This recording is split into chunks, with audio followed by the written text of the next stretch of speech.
నన్నే పిల్లలకు కూడా కలవనవు కన్నా పలాస వాళ్ళ పేరెంట్స్ ఇంటి దగ్గర కొద్ది రోజులు ఉన్నారు, అక్కడికి వెళ్ళినా అక్కడ కూడా కలనవు కన్నా ఆ రకంగా ఎలక్షన్స్ ఉన్నాయని మేము కూడా వెనక్కి ముందుకి తగ్గి ఆలోచించుకొని ఉన్నాం. ఇప్పుడు ఆవిడకి ఇక్కడ తెచ్చి పెట్టడంతో మా డ్యామేజ్ అవుతుంది, నా పిల్లల లైఫ్, నా లైఫ్. ఎందుకంటే మామూలు క్యాండిడేట్ కాదు, ఆవిడ చాలా వర్స్ట్ క్యాండిడేట్. ఆ క్యాండిడేట్ని తెచ్చి పెట్టుకొని ఈ రకంగా బిహేవ్ చేస్తుంటే మేము వ్యక్తిగతంగా మేము డ్యామేజ్ అవుతున్నాం.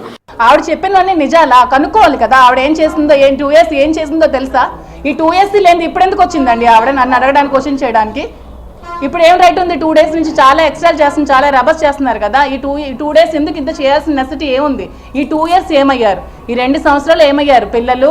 ఆవిడ ఈ 2 సంవత్సరాలు ఏమయ్యారు చెప్పండి నాకు. ట్రాప్ అయ్యారు ఆయన. నాకు తెలిసినంత వరకు ఆవిడ ఒక వర్స్ట్ క్యాండిడేట్. ఆ లేడీ ఆవిడ ఇదే వృత్తి. ఇంతకు ముందు కూడా 2-3 మ్యారేజెస్ చేసుకుంది ఆవిడ. మ్యారేజెస్ చేసుకుని బేబీస్ కూడా ఏదో సంథింగ్ ఉన్నట్టున్నారు. మాకు తెలిసింది, మేము బయటకు వెళ్ళాం కాబట్టి ఏదో బయట సొసైటీ నుండి వచ్చిన వార్తలు. అలానే చాలా చిన్న పిల్లలకు కూడా ట్రాప్ చేసి వీడియోస్ తీసి ఇల్లీగల్ అఫైర్స్ పెట్టేసి ఆవిడ వృత్తి ఈ రకంగా బ్లాక్మెయిల్ చేసి సంపాదించుకోవడం ఆవిడ పని. దువ్వాడ శ్రీనివాస్ గారికి నేను ట్రాప్ చేశాను అన్న దానికంటే దువ్వాడ వాణి నన్ను ట్రాప్ చేసి ఆవిడ పాలిటిక్స్లో ఆవిడ పొలిటికల్గా ఆవిడ లబ్ధి కోసం నన్ను ఒక పావులా వాడుకోవడానికి నన్నే ట్రాప్ చేసింది. దువ్వాడ శ్రీనివాస్ గారు నన్ను ఎప్పుడు రాజకీయాల్లోకి పిలవలేదు. నన్ను రాజకీయాల్లోకి పిలిచిందే దువ్వాడ వాణి. నాకు మహిళా అధ్యక్షురాలుగా అపాయింట్ చేసిందే దువ్వాడ వాణి. నన్ను పార్టీలో చురుగ్గా ఉండమని చెప్పిందే దువ్వాడ వాణి. నన్ను గడప గడపకి తిరగమని చెప్పిందే దువ్వాడ వాణి. ఇలా తిరగమని చెప్తూ ఆవిడ టికెట్ మీద కాంక్షతో టికెట్ కోసం మా ఇద్దరికి ఏదో ఉందని చెప్పి ఈ క్రియేట్ చేసి ప్రచారం చేసి నన్ను బ్యాడ్ ప్రోపగండా చేసిందే దువ్వాడ వాణి.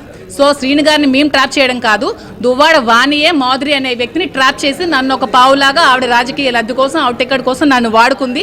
ఆ టికెట్ పోయి ఇప్పుడు ఏది దిక్కుదోచిన స్థితిలో ఏమి చేయక ఇప్పుడు నన్ను ఎలా బ్లేమ్ చేయాలి, నన్ను ఎలా రోడ్ లాగాలని చూస్తూ సీన్ క్రియేట్ చేసింది దువ్వాడ వాణి. టెక్కలు ఎవరిని అడిగినా, ఎవరిని క్వశ్చన్ చేసినా, ఏ డోర్ కొట్టి అడిగినా ఆమె క్యారెక్టర్లెస్ లేడీ. ఆమె డబ్బుల కోసం ఎవరితోనైనా వెళ్తుంది, ఏమైనా చేస్తుంది. అలాగే ఇలా ఫ్యామిలీస్ని ట్రాప్ చేయడమే ఆమె పని. ఆమెను బయటికి పంపించేస్తే మేము డాడీతో ఉందాం అనుకున్నాం. శ్రీని గారు మేమైతే పెళ్లి చేసుకోలేదు. ఎందుకంటే ఇల్లీగల్గా పెళ్లి చేసుకోవడం అనేది చాలా తప్పు. ఎందుకంటే నాకు డైవర్స్ అవ్వలేదు, అతనికి కూడా డైవర్స్ అవ్వలేదు. సో మేము ఎక్కడ కూడా మ్యారేజ్ చేసుకోలేదు.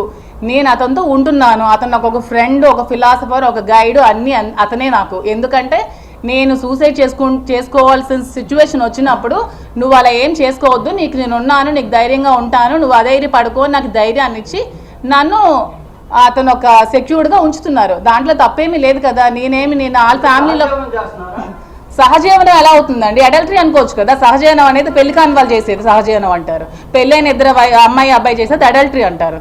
అడల్టరీకి ఎక్కడ సుప్రీంకోర్టులో కూడా ఇది ఏం లేదు. దాన్ని మీరు అంత ఇష్యూ